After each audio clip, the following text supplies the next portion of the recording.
Well, hello everybody. Welcome to another live stream on HFI Podcast. Today I'm joined by Gary Greenberg, and today we're talking about the 101 myths of the Bible. I have the link to purchase his book in the description below, the History Valley Amazon affiliate link, and also in the pinned comment in the live chat. So good to have you back with us, Gary. Good to be here. Yeah, so you cover a lot of ground here. And we can only cover part of it tonight, but we're going to be doing a few more parts to cover much more of it later. But for now, we're going to cover the first 10 myths out of the 101. And before we do, the documentary hypothesis will be very important in this discussion. So can you tell the audience what the documentary hypothesis is? Yeah, that's been a mostly mainstream theory that says that at least the book in the book of Genesis and others, that there are at least four major sources, some of which account for why there's so much duplication of stories in the book of Genesis. The four sources are known as J for the god Yahweh, E for the god Elohim, and those two sources were apparently combined at one time, according to the theory, to become what they call JE. And then there's a source called the priestly source, which deals mostly with a lot of legislative and things that are of a priestly nature and a lot more certainty in certain issues. And then there's the fourth major source known as Deuteronomy, or D. And that is mostly in the book of Deuteronomy, in the first 5 books, mostly in the book of Deuteronomy.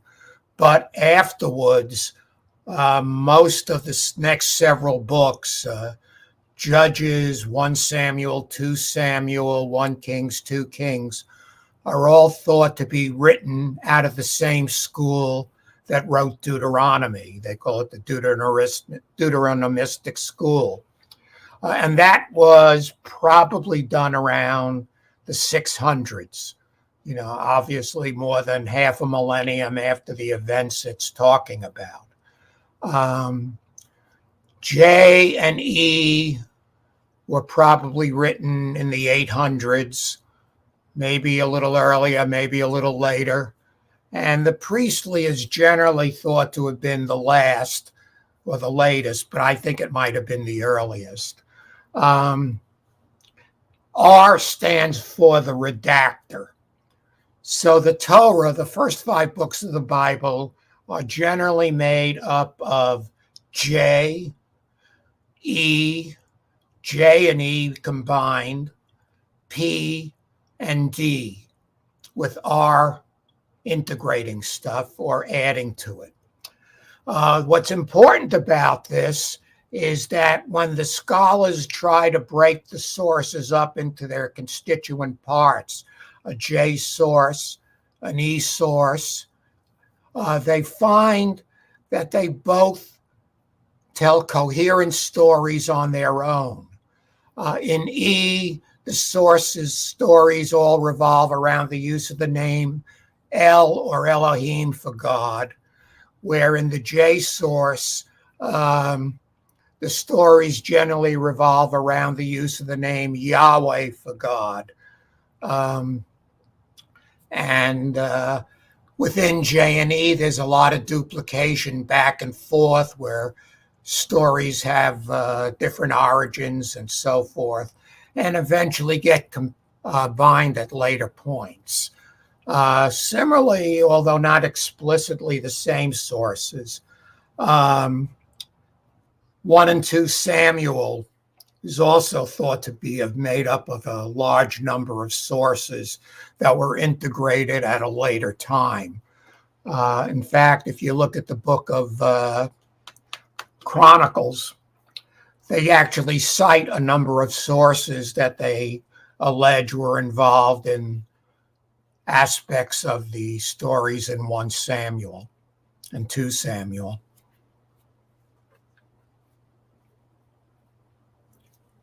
So I hope that's crystal clear to all of your listeners. Yep. Let's get to the. Oh, go ahead. Did you? I was just going to say, outside of Deuteronomy, most of the texts in the Torah are just J, E, and P. Deuteronomy is mostly confined to the book of Deuteronomy. A few pieces here and there in the others. All right. Let's get to the first myth. In the beginning, everything was without form and void. You point out here that there are parallels to the Egyptian 4 pairs of deities and the elements that they represented. Can you tell us about that? Yeah, the Egyptians didn't have any official scriptures. There were at least 4 major schools located in different cities that were highly influential. The 2 of the most important were in Thebes, which was a very late start, and Heliopolis, which means city of the sun, which was one of the earliest sources. The other 2 were in the city of Hermopolis, and drawing a blank at the moment. Anyhow, in Hermopolis, they had a myth about creation, and all the sources pretty much have a similar version of the myth. The broad picture is that the universe was filled with water. It was dark. There was no form. And then a mountain emerged out of the water. This was the primordial mountain. And the first gods appeared out of that on top of the first god appeared on the mountain. And from there, other creation took place. In the Hermopolis story, there are 4 pairs of gods. You have a male and a female, 4 males, 4 females.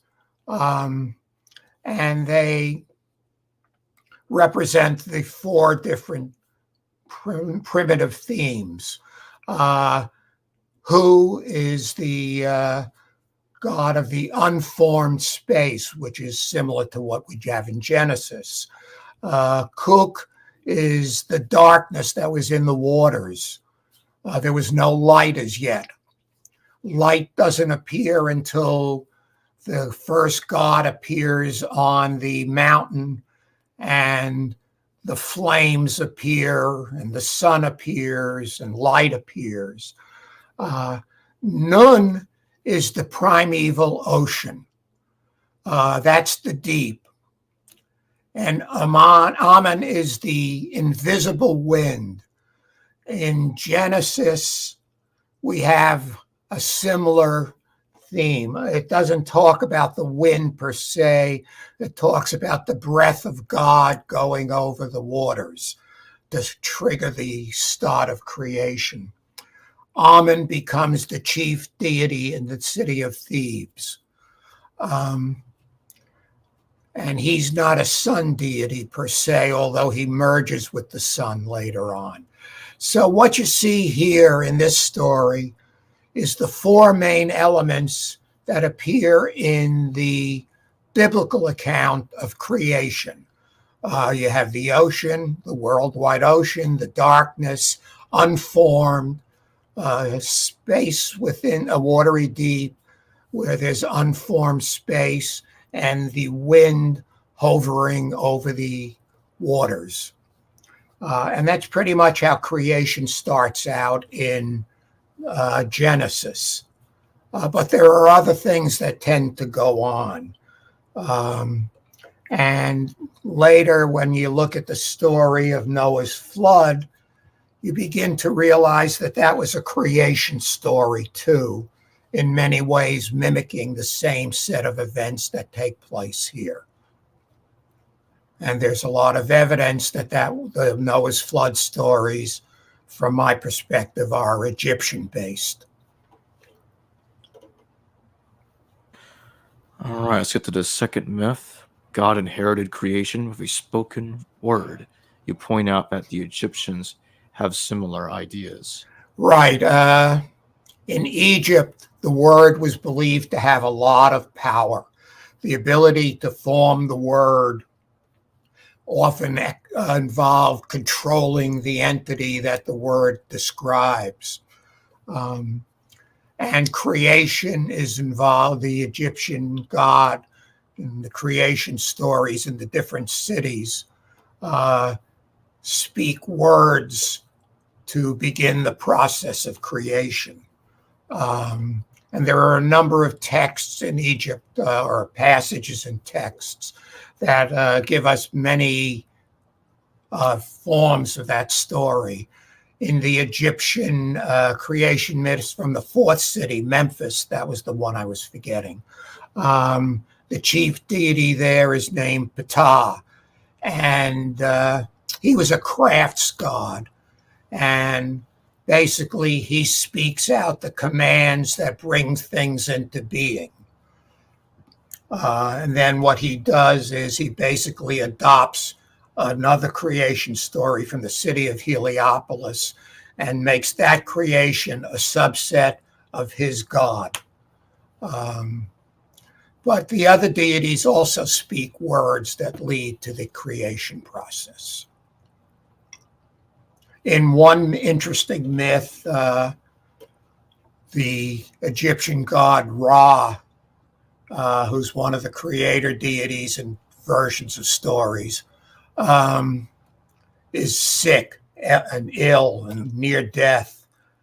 And one of the goddesses offers to try to heal him and wants him to give her his true name. But he doesn't want to do that because if she has his true name, and he had something like 99 other names, if he give him the true name or give her the true name, she'll have the power to control him. So the ability to speak in the early stages is the power to create. And in the creation stories, when Adam is created, he has the power to name things. God gives him, the Hebrew God gives him that power. And Adam really is the Egyptian god Adam. They are pronounced virtually identically. And he was a creator deity in the city of Heliopolis. And so what we see in Genesis is the various creation myths from the Egyptian cities coming together in a redacted kind of narrative, with different pieces of it being distributed in other places. And Adam, there are two different Adams, although it's not widely recognized by the general population, but there are two different Adams in the creation stories, one of whom is described as being created male and female at the same time, which parallels the nature of the god Adam, the Egyptian god Adam, who created male and female gods, even though he himself had no wife. Basically, he was male and female simultaneously to create, and created a pair of children, male and female. So there's a lot of those kind of things going on. The second Adam appears in the story of the 7 days of creation, which is another separate deal that we have to deal with. The 7 days of creation are from the J source. The early creation that we're talking about at the moment is from the P source, or at least that's how most scholars would assign them. And then you have yeah, go ahead. Oh, were you still dealing with myth 2? Okay. Well, what I would, the only thing I would add is there's a transition from basically the first few myths in P to the transition to the J story, which is very interesting, but we could hold off on that until a little bit later. All right, let's get to the third myth. Creation began with the appearance of light. You point out yet again another parallel to the Egyptian stories. Right. Genesis has a kind of a broken creation story.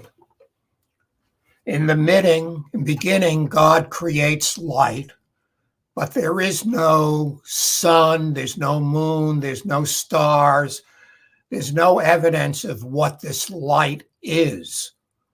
In the fourth day of creation, I think it's the fourth day, God creates the sun, the moon, the stars, and again, he says the light was day and the dark was night, just like he does in the first story. In the Egyptian myths, you start off with fire. When the first god appears on the mountain, flame appears, and you have a mythical bird of flame flying from the mountain, spreading light. But the sun and the moon haven't been created yet. So the Genesis story is struggling to try to not be the Egyptian story and has to try to make changes, but it's broken because it very closely is following the Egyptian sequence of events.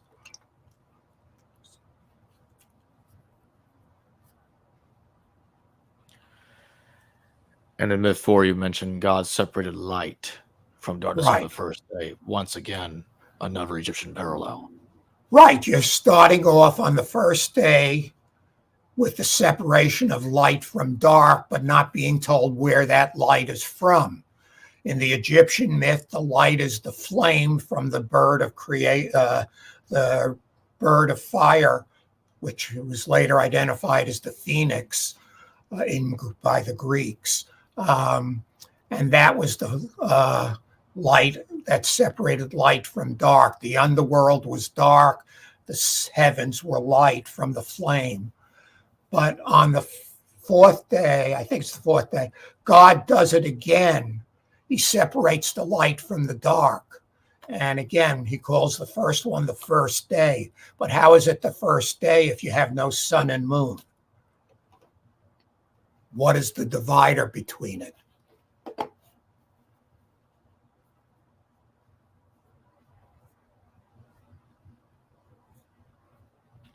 Myth 5, a firmament arose out of the primeval waters. Right, that's the Egyptian. The Egyptian mountain that arose out of the ocean and held up the sky. So that was the firmament keeping the heavens up above. And it's very clear that this is an Egyptian. To me, it's very clear that this is obviously part of the Egyptian myth. And that the Genesis author, the Genesis stories went through a number of changes over generations and centuries, somewhat being altered a lot after the Babylonian captivity to reflect some Babylonian ideas. But the earliest stages in Genesis are the Egyptian myths.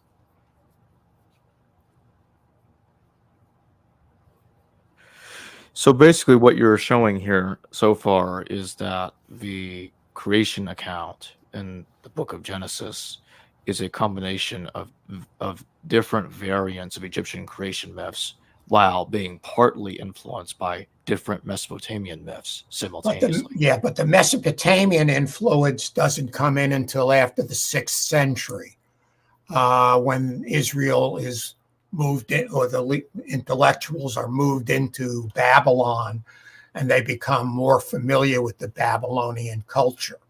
So they try to show that their culture is the same as the Babylonian in a lot of ways by saying, oh, yeah, we have a flood myth too. It must be your myth. But it wasn't their myth. It was the Egyptian myth. But changes started to creep in to integrate with Babylon. And you find traces of that in a number of places. All right, let's get to the sixth myth. God called the firmament heaven. Yeah, this is basically the separation of heaven and earth. That's the firmament coming in between them. Like I said, the firmament is the mountain, the Egyptian mountain that emerges out of the ocean. All the Egyptian creation myths, whatever the city, agree that there was a primeval ocean and a mountain emerged out of it. And the first gods or the creator deities appeared on the mountain, and that there was flames on the mountain bringing light. That's pretty much all the major creation myths agree on that, with details disagreeing maybe on little elements on parts of the story.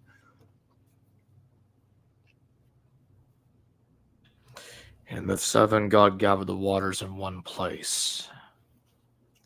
Yeah, and that's an interesting problem. What is the one place where all waters appeared? There's none in Mesopotamia. There's none in Canaan. There's lots of watery places. What would this one watery place be? Where was all the water gathered? The most logical answer would be the Nile River, which was the heart and soul of Egyptian life. Egyptian life depended on the Nile. The Nile had many tributaries spreading out all over, including up to the Mediterranean, where you have a delta. The Nile splits into a two-pronged fork in the north, creating a delta. And then in the south, it has many tributaries. The Egyptians didn't even know where it ended. It goes all the way down into the central part of Africa. So the only really where the waters are being gathered is the Nile. And that's consistent and based on a property of the Nile. Every year, the Nile overflows its banks and floods the lands around it. So you have this big flooding across the banks of the Nile. And what this does is fertilizes the soil to make it grow, so that crops could grow. So it was, Herodotus referred to the Nile as Egypt as a gift of the Nile. The Nile was the central feature of life. The creation counts about the ocean, the waters are really the story of the Nile River overflowing its banks and then withdrawing back into its central position, withdrawing from the banks, leaving mud and flood stuff in its withdrawals. And that's the source of the creation stories in the Egyptian mythology, the overflowing and withdrawal of the Nile. So the one place where the waters were withdrawn is the Nile, not any place in Babylon, Canaan, or any of the other places Israel would have been familiar with.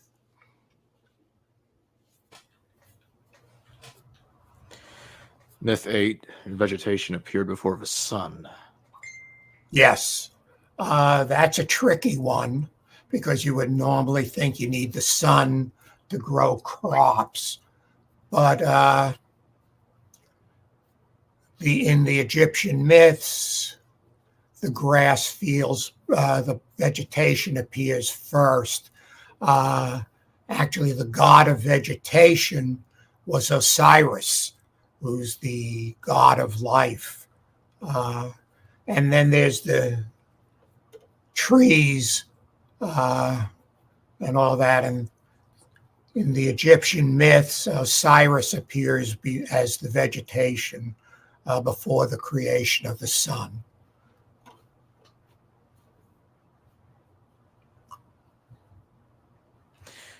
Okay, now we're at myth 9. God created the heavenly bodies. This is where you start to see a merger of the Egyptian and the Babylonian cultures influencing the changing of the story. But basically, it started out with an Egyptian story, and over time, a few of the changes came in, maybe altering the sequence slightly as to what appeared in what order. But it's similar to one of the Babylonian stories known as the Enuma Elish.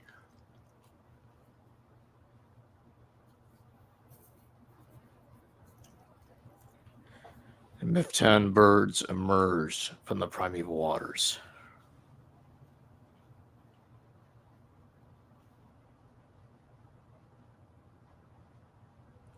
Yeah, well, the waterfowl in Egypt, the Nile was the source of life, and the waterfowl inhabited the banks.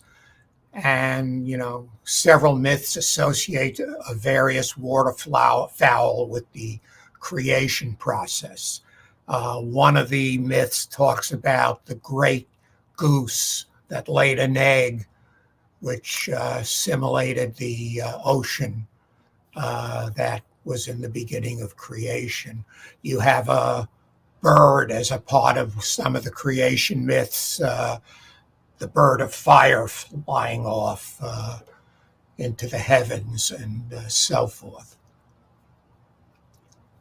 But you're starting to see a little less orientation to the Egyptian sequence and a little closer to the Babylonian sequence here, which reflects Israel's experience in Babylon. But we're still in a mythological process. The Babylonian myths long precede the formation of Israel. So that is the end of the slide presentation. So we're going to go over a few more things, and then in part 2, we're going to take a look at the story of Adam and Eve, Cain and Abel, and much more. But for now, so Gary, based on what you've presented so far, the Egyptian myths seem to be influencing heavily the different sources before they are collected and combined in the Pentateuch. That's basically what you're pointing out, correct? Yes. And what astounds me is that Israel is a country that defines its formative period as taking place in Egypt. And even though up until the last 4 decades or so, everybody thought Israel came out of Egypt in large numbers, nobody studies Egypt for influences. They just have chosen not to do it. Almost no biblical scholar knows very much about Egyptian myth or culture, almost nothing. And very few Egyptologists have any familiarity with mainstream biblical scholarship other than, an introductory text, maybe. I like to think of this as what I call the Papyrus Curtain that separates Egypt and Israel in cultural studies. The problem, I think, comes from the fact that nobody wants to admit that Israel isn't unique. They want to believe that Israel sort of, emerged tabula rasa and created all this itself, when in fact it makes obvious sense that they're drawing from all the cultures around it. Now, they may take the position that, well, you have your story and you have it wrong, and here's the way it should be, which is essentially what they're doing in Genesis. They're changing things around. Where there were certain gods with natural attributes or known for natural attributes, they strip the god out of the story and leave the attribute. In other instances, they eliminate the attribute, but leave the god and transform him into a human, which shows up in a number of places. So I've always found it remarkable that biblical scholars just refuse, as a matter of principle almost, to study deeply into Egyptian culture to see how it influenced or why it might have influenced Israel. And the amount of material is enormous, just an absolutely enormous amount of material in Egyptian sources that parallel and show origin materials there as opposed to Israel. I've got to ask, do you see a connection at all between Amen and Amen in the Bible? The word Amen? Yes. No. They just don't have any connection culturally, intellectually. But there is a connection between Adam and Adam, A-T-U-M in Egypt, A-D-A-M in Hebrew. But they're the same deity. Yeah, we're going to be covering that in the next show much more in depth. Do you think that there could have been a little bit of Mesopotamian influence during the Assyrian captivity, which preceded the Babylonian captivity at all? Probably not, because the best we know about the Assyrian captivity is that the 10 tribes that were supposedly moved out disappeared from history. So we don't know what they believed in terms of stories. The biblical texts are not written from their perspective. They're written from Canaanite, Egyptian, and Babylonian perspectives. Although Assyria may have shared some cultural ideas with Babylon or Mesopotamia, but they had their own set of stories and records and so forth. And where do you think the authors of the various sources, as shown in the diagram in the beginning, let me rephrase that question. Where do you think those various authors are shown in the diagram earlier? Well, they got their information from Egypt, obviously, a lot of it. But when do you think that collection started? What do you think the cause of it was? Okay. I think this is a very important point and unravels much of the trouble in figuring out the origins of a lot of the biblical texts. The most important thing that happened, from my perspective, as to what influenced the development of the Bible was the split between Israel and Judah at the end of King Solomon's reign. Most of Israel hated David and Solomon. They were considered tyrants, thugs, oppressive, and they eventually revolted on numerous occasions during those reigns and after.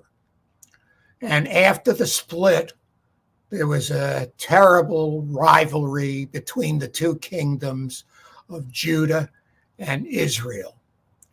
And you begin to find them trying to write stories from their own perspectives, trying to justify themselves as the legitimate heirs of the earlier biblical tradition. So you find a lot of that happening. Israel Finkelstein, who's a prominent archaeologist, biblical archaeologist, and something of a chronological revisionist, believes that most of what we think of maybe as the Jacob cycle originated mostly in the northern kingdom of Israel around the end of the 800s under King Jeroboam II. I would put a lot of the sources for that earlier. It's clear to me that there was a Saul cycle in the northern kingdom, and there were David cycles in the southern kingdom. There was an Absalom cycle. It's clear that there must have been a big story about Absalom, David's son, because a large amount of material is dedicated to both Absalom and his revolution against David. So there's a lot going on, and all the books are written after the split. There is no original Bible book that comes before the split between Israel and Judah. There are sources that come before the split, but the Bible books as they come down to us are all late creations after the split. And it's not clear how late the sources are. Deuteronomy is generally attributed to just before the Babylonian capture, with further amendments after the capture. And a lot might be said about, and then we have a big event that doesn't get enough appreciation is after the Assyrian conquest, what happened is that a large number of northern kingdom people fled into the south, into Judah. And Israel had been the much more influential kingdom. It was more prosperous, it was richer, it was more culturally advanced, it had more resources, and it was the bigger bigger country. After the defeat by Assyria, they, along with priests, moved into the south and brought with them the stories, including the stories about David being a murderer, David being a thug. And so a lot of what the northern refugees brought into Judah were the conflicting stories that challenged the Judahite stories. So the integration there would have probably been well after the Assyrian conquest. But there were sources before that got integrated.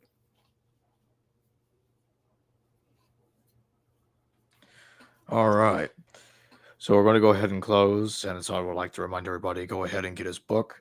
The link to his book is in the description below. It's 101 Myths of the Bible. That's a History Valley Amazon affiliate links in the description below. And it's also in the pinned comment in the live chat. And it will also be added as a pinned comment down below in the comments section. During part 2, we're going to go over Adam and Eve, Cain and Abel, the flood myth, and much, much more. We're going to be going through a lot more slides than we did tonight. Well, thank you for joining me tonight, Gary. Thank you. Hello viewers, thanks for watching this video from the History Valley YouTube channel. Please don't forget to subscribe and hit the notification bell. And if any of you wish to further support this channel, please consider checking out this channel's Patreon page and becoming a patron, and or donate through PayPal or through Super Chat during your live stream. Thank you.